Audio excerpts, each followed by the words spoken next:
আমি আজকে স্বরাষ্ট্রমন্ত্রী আছেন, মাননীয় প্রধানমন্ত্রী আছেন, আমি এখানে প্রশ্ন করি, আমি কি রক্ত ঝরিয়েছি? আমরা রক্ত ঝরিয়েছি বলে আপনারা আজকে সংসদে প্রধানমন্ত্রী স্বরাষ্ট্রমন্ত্রী হয়েছেন?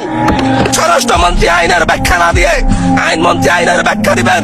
স্বরাষ্ট্রমন্ত্রী এসবে মনোযোগ দেওয়া দরকার। স্বরাষ্ট্রমন্ত্রী মনোযোগ দেওয়া দরকার।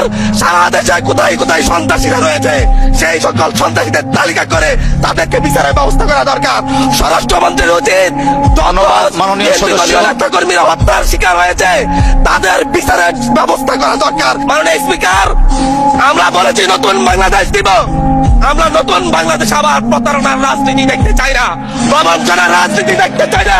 যেই গণভোটের পক্ষে আমাদের মাননীয় প্রধানমন্ত্রী প্রতারণা চালিয়েছেন, যে আদেশের পক্ষে মাননীয় সরকার দলীয় সংসদ সদস্যরা প্রতারণা চালিয়েছেন, আজকে এখানে এসে কেন এটা নিয়ে আবার দীর্ঘ আলোচনা হতে হবে? আমি আমার সবচেয়ে কম বয়সী প্রার্থী হিসেবে নিজের প্রার্থীটা জমা দিয়ে এলাকায় গিয়েছি প্রতারণা করতে। তিনবার হামলা শিকার হতে হয়েছে। আমি সংসদ সদস্য হিসেবে এলাকায় গিয়েছি, সেই জায়গায় আমার উপর হামলা করেছে, সরাসরি ভিডিওতে দেখা গিয়েছে। অস্ত্র নিয়ে, দেশীয় অস্ত্র নিয়ে আমাকে কুপাতে আসা হয়েছে। তারা কারা? ওরা তো তারাই যাদের প্রত্যেকের হাতে বিএনপি দলীয় নেতা কর্মীদের রক্ত লেগে আছে, প্রাণ লেগে আছে। এই বিশ্বাসঘাতকতা মাননীয় স্পিকার, এই রাষ্ট্র আর সইবে না। আপনারাও সইতে পারবেন না। বিশ্বাসঘাতকতার মূল্য এই দেশে আবার দিতে হবে আপনাদেরকে।